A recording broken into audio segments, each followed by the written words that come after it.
Bismillahirrahmanirrahim.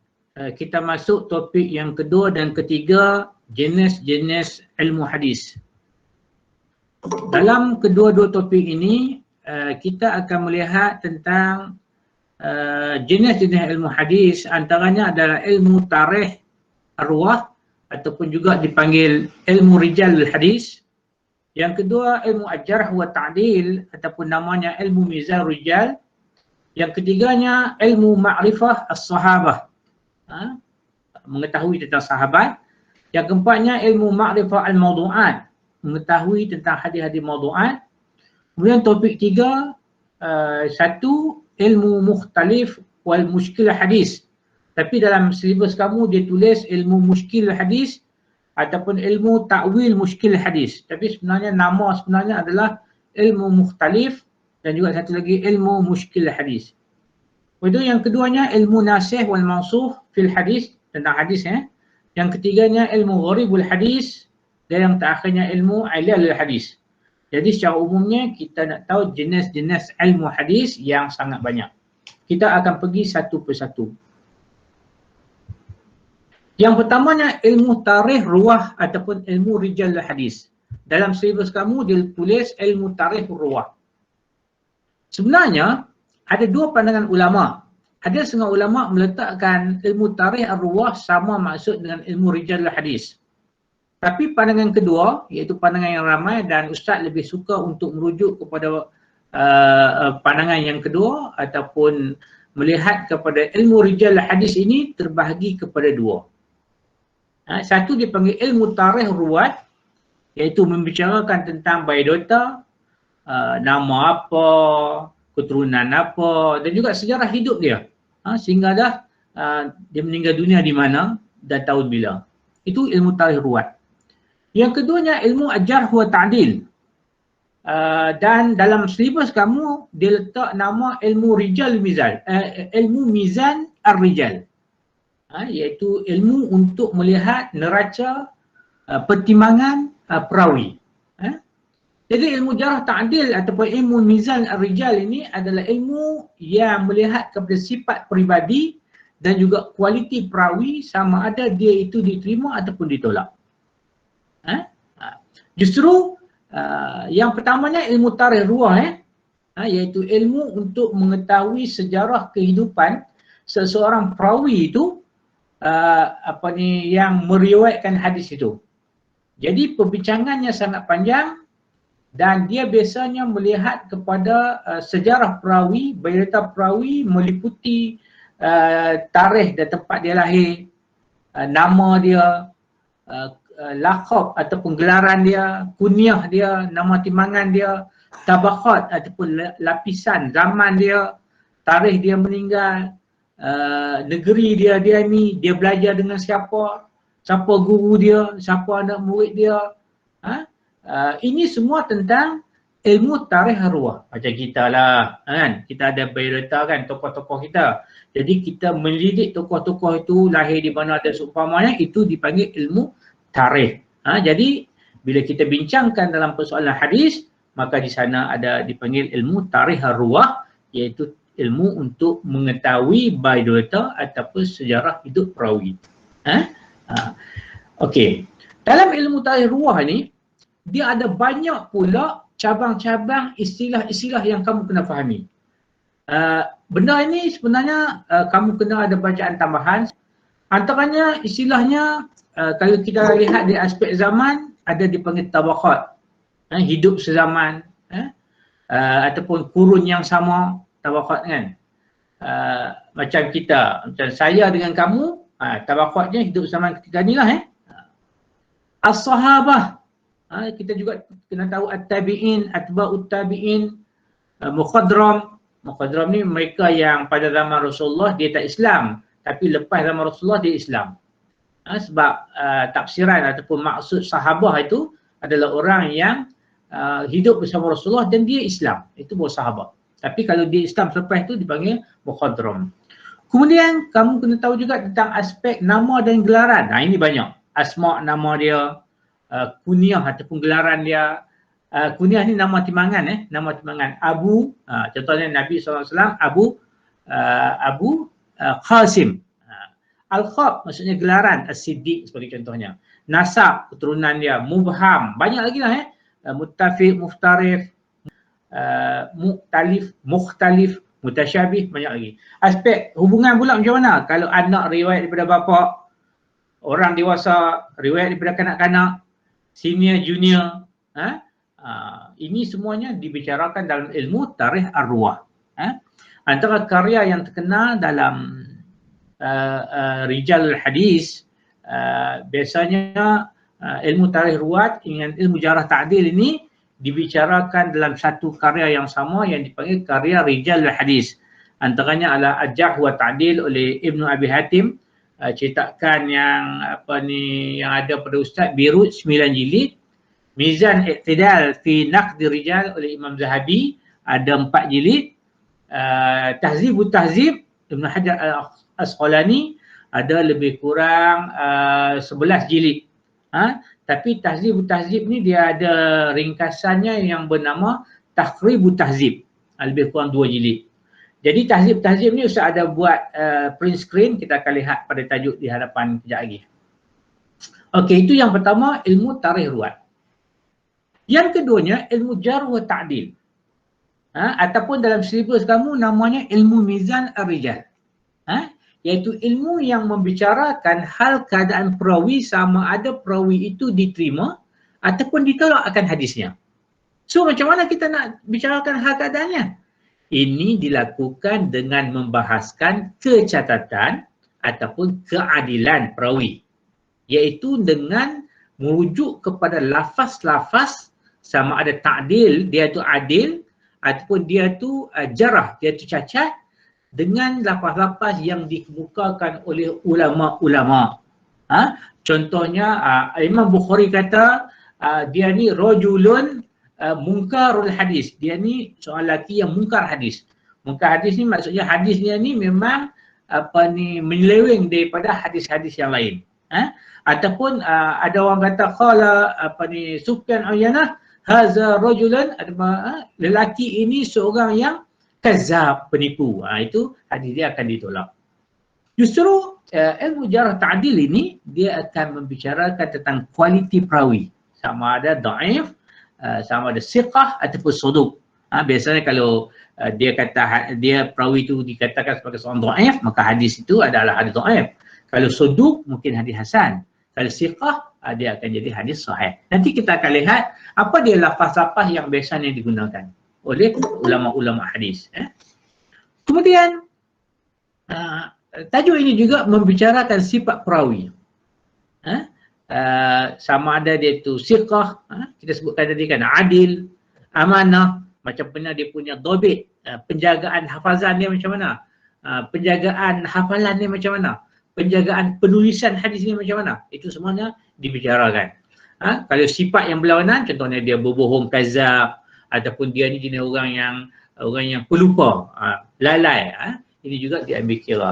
Justru ilmu ni sangat penting sebab apa? Sebab dengan kita mengetahui sifat perawi itu, sebenarnya kita dapat menolak sebarang pembohongan, pemalsuan dan juga penyelewengan dalam hadis Nabi SAW. Sebab apa? Sebab sudah tentulah bila dibuat kajian, kita akan tahu bahawa hadis itu hadis dhaif, ataupun hadis-hadis itu hadis yang diterima dalam neraca ilmu Islam. Okey, ini yang ditunjukkan ini adalah lafaz at-ta'dil, lafaz bagi perawi-perawi yang diterima. Dia sebenarnya banyak lafaznya, tapi Ustaz letak ini sebagai contoh mengikut tingkat lafaz yang dikemukakan oleh ulama-ulama. Antaranya sahabat ni memang diterima lah, ini lafaz yang paling tinggi. Dan lafaz yang paling rendah bagi sifat ta'dil ni antaranya disebut salih hadis ataupun arju an la ba'sa bih. Ini semuanya digunakan. Kalau tingkat cuba tengok siqah. Siqah kalau dia kata siqah saja bawah sikit, kalau siqah atas sikit, kalau al-suqun nas siqah lagi tinggi. Ini antara sifat-sifat ataupun lafaz-lafaz ta'dil. Macam mana pula dengan lafaz ajarah? Ini contoh-contoh lafaz yang ulama-ulama tolak riwayatnya. Contohnya yang paling tinggi sekali, yang paling dipanggil apa? Paling jahat itulah ni. Kalau perawi kata, ulama kata kepada perawi itu akzabun nas. Ini adalah paling bohong punya manusia. Ataupun kazab, ataupun matruk hadis. Ataupun dia ditohmah sebagai kazab, sebagai orang yang pembohong. Itu ringkas-ringkas dia. Dan paling bawah sekali antaranya lainul hadis, ataupun laisa biqawi. Maksudnya dia ni tak berapa kuat lah. Ini lafaz yang digunakan, dan lafaz ini kita kena rujuk kepada kitab Al-Jarh Ta'dil ataupun kitab ilmu rijal yang kita sebutkan tadi. Sebab kitab ilmu rijal ni dia ada dua lah. Satu tentang tarikh ruwat dan yang keduanya tentang Jarh Ta'dil. Jarh Ta'dil ni dia bicarakan tentang lafaz-lafaz ni lah, yang kita akan tengok nanti. Okey, ini contoh.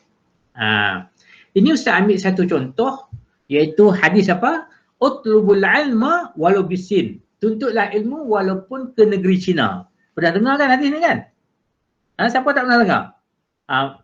Mari kita tengok hadis ni. Kita takhrij sikit.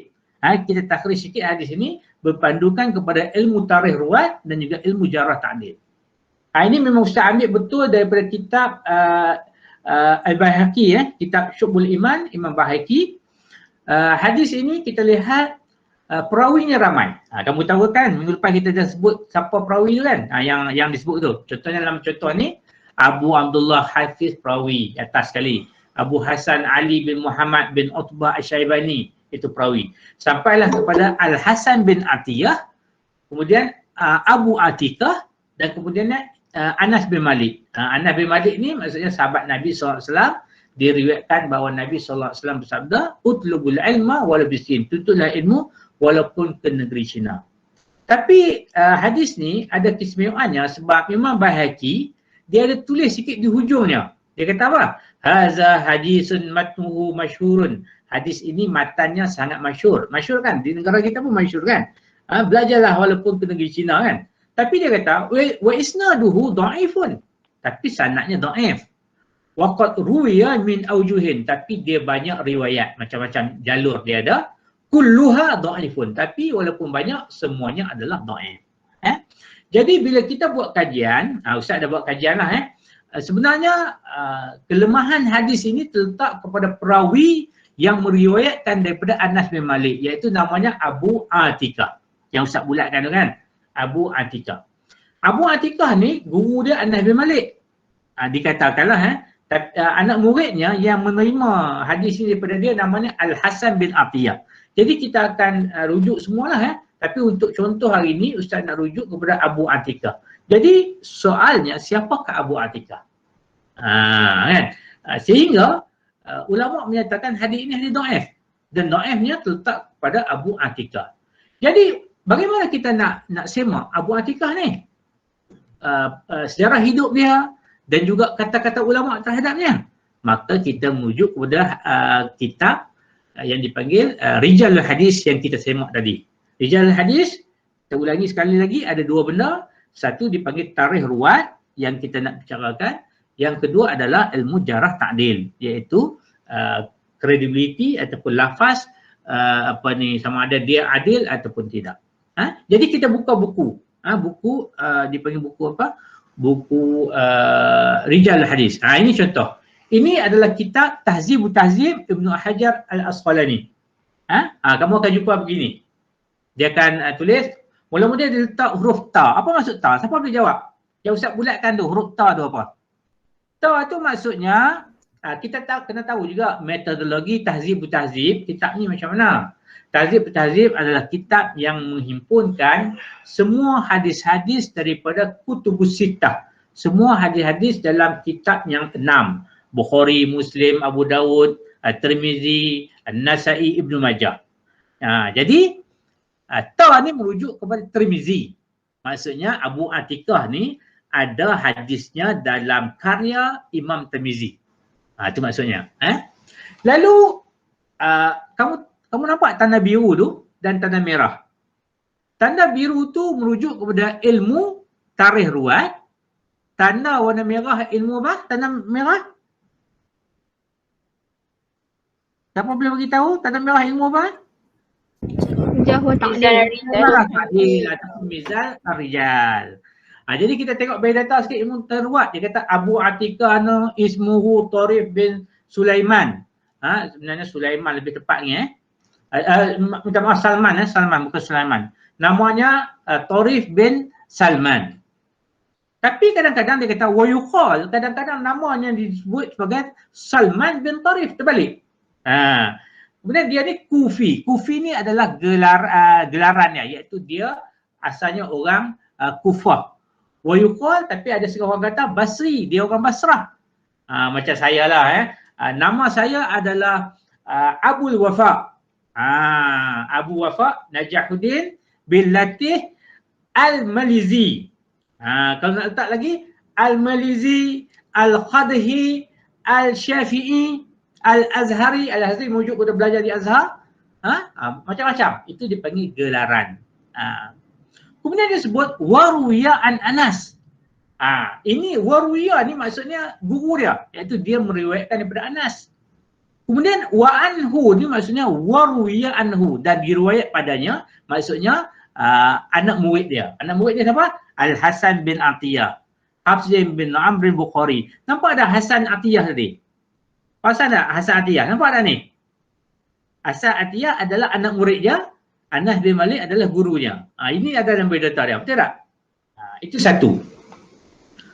Kemudian ilmu jarah ta'dil pula kita lihatlah. Ini yang nak menentukan sama ada perawi ini diterima ataupun ditolak. Abu Hatim kata apa? Zahibul hadis. Dia ni orang yang jenis apa? Melenyapkan hadis. Maksudnya dia bukan orang yang hafal baik. Imam Bukhari kata apa? Wa qala al-Bukhari munkarul hadis. Dia ni orang yang mungkar hadis. Imam Nasa'i kata apa? Laisa bisiqah. Tidak siqah. Daruqutni kata dhaif. Semua kata buruk-buruk semua ni. Kemudian Abu Ahmad Al-Hakim kata apa? Laisa biqawi. Tak kuat. Kemudian Ibnu Abdul Bar kata apa? Huwa indahum dhaif. Dia ni dhaif. Tapi yang paling keras sekali adalah Sulaimani. Sulaimani kata apa? Dia ni fi man urfa bi wad'il hadis. Dia ni terkenal di kalangan mereka yang mereka-reka hadis. Tapi kalau dalam kitab lain kamu akan tengok, contohnya dalam kitab Ibn Hajar, dalam kitab yang lain dia menyebutkan bahawa Sulaimani ni seolah-olah dia ni terlalu melampau sangat. Sebab tidak ada orang yang kata dia ni pereka hadis. Tapi kebanyakannya memang menolak hadis daripada Abu Atikah.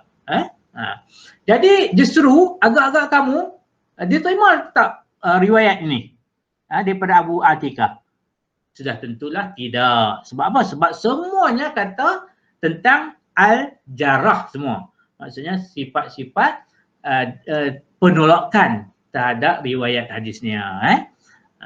Jadi ini antara salah satu cara bagaimana ulama-ulama mentakhrij hadis dengan menggunakan dua ilmu, iaitu ilmu tarikh ruwat dan ilmu jarah ta'dil yang boleh diperolehi melalui buku Rijalul Hadis. Habis yang kedua. Kemudian yang ketiganya ilmu ma'rifah as-sahabah. Ma'rifah ni maksud apa? Ma'rifah ni maksudnya mengetahuilah as-sahabah ataupun sahabat. Ilmu ini sebenarnya di bawah ilmu tarikh ruwat. Sebenarnya begitu. Tapi diasingkan dan oleh kerana ada dalam silibus kamu, kita asingkanlah iaitu ilmu yang membicarakan tentang biodata dan juga sejarah sahabat. Kadang-kadang digunakan istilah al-ashab. Apa maksud sahabat? Sahabat maksudnya mereka yang pernah bertemu dengan Rasulullah SAW dan mereka itu Muslim, masuk Islam. Dan mereka akhirnya meninggal dunia dalam keadaan beriman, dalam keadaan Islam. Itu baru dipanggil sahabat. Kalau yang Islam yang bukan pada zaman Nabi, itu dipanggil mukhadram macam tadi. Kalau orang yang Islam kemudian dia keluar walaupun hidup pada zaman Nabi juga tidak dipanggil sahabat. Itu mungkin munafik. Sahabat ni mereka yang bertemu Islam dan meninggal dalam keadaan Islam. Cumanya tidak ada angka tepat tentang bilangan sahabat. Ada yang kata 100,000 lebih, tapi bilangan yang tepat tidak ada. Malahan tabaqat ataupun dia punya kedudukan sahabat tu juga berbeza-beza. ada yang membahagikannya mengikut siapa yang masuk dulu Islam. Contohnya Islam, siapa masuk dulu dia listkan. Ada yang bahagikan ikut yang siapa yang join hijrah dahulu, dahulu diletakkan. Kemudian ada yang siapa yang mencari peristiwa-peristiwa tertentu, contohnya Badar, contohnya Uhud.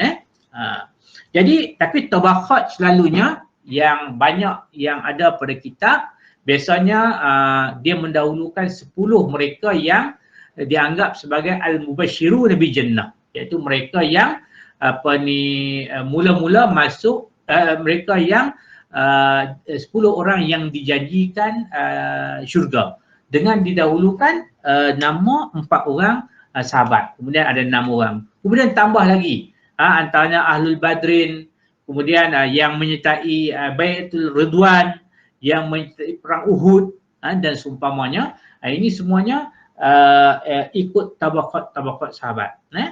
Kemudian sahabat yang awal meluk Islam, kita tahulah yang awal meluk Islam. Boleh beritahu saya siapa yang mula-mula masuk Islam daripada kalangan lelaki? Abu Bakar. Kalau wanita? Abu Bakar. Wanita? Sayyidina Siti Khadijah. Kalau kanak-kanak? Ali bin Abi Talib. Kalau hamba? Bilal bin Rabah. Itu antara yang awal. Sahabat yang terakhir meninggal dunia pada antaranya adalah Anas bin Malik, iaitu orang yang meninggal dunia tahun 90 Hijrah, dan dia meninggal dunia ketika mana berada di luar daripada luar daripada kota Madinah. Imam Anas bin Malik. Okey. Kemudian 10 sahabat yang diberikan syurga, 4 orang, lepas tu tambah lagi kan nama-nama antaranya siapa? Abdul Rahman Auf, lagi? Apa lagi?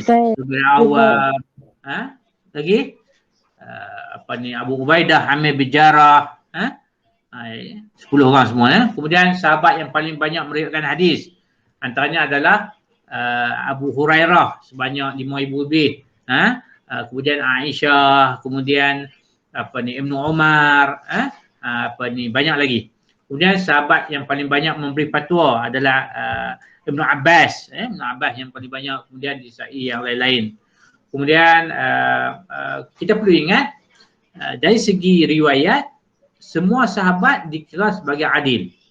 Maksudnya mereka ini diterima secara mutlak sebagai dalam rantaian sanad. Cumanya yang menjadi masalah dari riwayat ni biasanya tabi'in dia terus riwayat dengan Nabi SAW. Maksudnya tak melalui sahabat. Itu sebenarnya kita dah tahu bahawa hadis itu adalah hadis dhaif. Sebab apa? Bila jatuhnya sahabat, maka hadis itu dipanggil hadis mursal.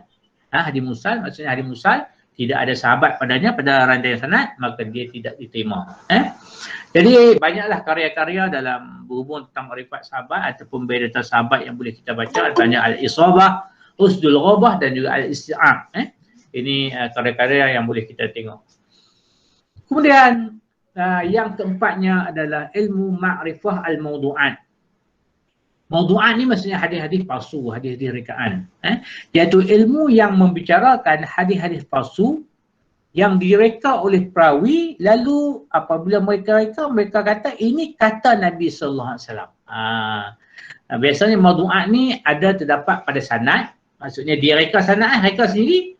Dia kata ni diriwayatkan daripada Abu Hurairah daripada Rasulullah. Itu di sanad sendiri. Tak betul. Jadi ulama-ulama akan kaji dari aspek betul tak dia ni terima daripada orang ni. Dia akan kaji. Kemudian dari aspek matan. Matan juga tengok teks hadis tu. Kadang-kadang hadis tu direka untuk keuntungan dia. Keuntungan dia. Macam kita cerita tentang hadis Bazinjan, hadis tentang tentang terung pada minggu lepas.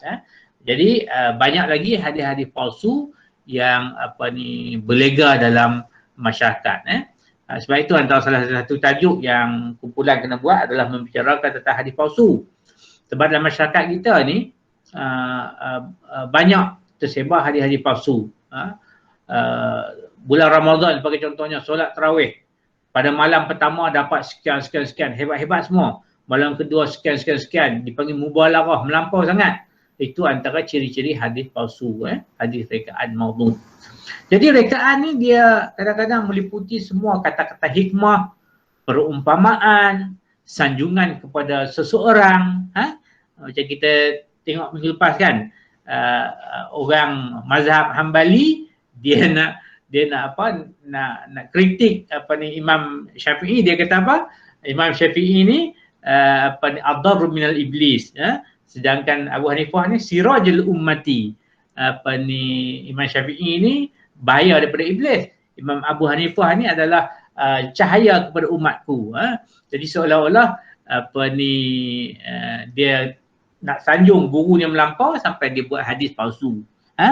Macam tu juga satu kata-kata hikmah, kita panggil kata hikmah lah, an-nazafatu minal iman, kebersihan daripada iman, kebersihan sebahagian daripada kesempurnaan iman. Bila kita cek balik, rupanya kata-kata ni sebenarnya hadis palsu. Walaupun di sana ada hadis yang sahih yang memberi maksud yang sama. Contohnya at-tuhur syatrul iman. Kesucian, kebersihan itu adalah sebahagian beriman. Teks yang lain tapi sahih. Tapi teks an-nazafatu minal iman adalah teks hadis palsu. Jadi dia reka hadis, dia reka sanad, kemudian seolah-olah dia itu disabdakan oleh Nabi sallallahu alaihi wasallam.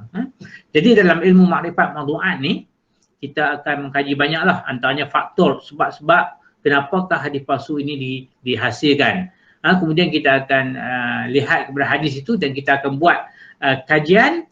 Dan ilmu maudhu'at ini, makrifat maudhu'at ni dia bergantung juga kepada ilmu tarikh ruwat dan juga ilmu jarh ta'dil yang kita sebutkan tadi. Sebab apa? Sebab hadis ini dia sebenarnya membantu kita untuk mendidik sama ada betul atau tidak hadis ini adalah hadis maudhu' ataupun rekaan. Sebenarnya hadis maudhu' ni, hadis rekaan ni adalah sekeji-keji perbuatan jenayah. Sebab apa? Sebab hukumnya haram. Malahan menyebarkan hadis maudhu', hadis palsu juga adalah haram. Sebab itu kalau kamu dapat WhatsApp tentang satu hadis, kena pastikan hadis itu betul ataupun tidak. Terutamanya bila terima satu hadis, nampak pelik sangat dengan dipanggil mubalarah, melampau sangat.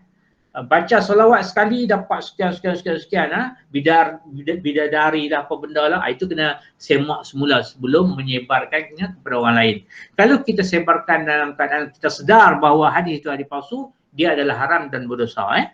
Itu hadis palsu. Seperti mana sabda Rasulullah SAW dalam hadis mutawatir, man kadzaba alayya muta'ammidan falyatabawa ma'adahu minan nar. Barang siapa sengaja mendustakan ke atasku, maka disediakan tempatnya di dalam api neraka. Jadi ilmu ini sangat penting. Sebab apa? Sebab dia dapat membersihkan sumber Islam selaku sumber kedua iaitu hadis daripada sebarang pendustaan dan juga penyelewengan ke atas baginda Nabi sallallahu alaihi wasallam. Banyak sangat karya yang dihasilkan oleh ulama tentang makrifat maudhu'at ini. Antara yang terkenal adalah kitab Al-Maudhu'at oleh Ibn Jauzi. Begitu juga kitab Al-Maqasid Al-Hasanah Al-Sakhawi. Dia menyeraikan hadis yang banyak dan dia buat dia punya ulasannya di situ. Begitu dia kitab Imam Suyuti Al-Lali Al-Masnu'ah. Ini banyak dalam makrifah ilmu maudhu'at.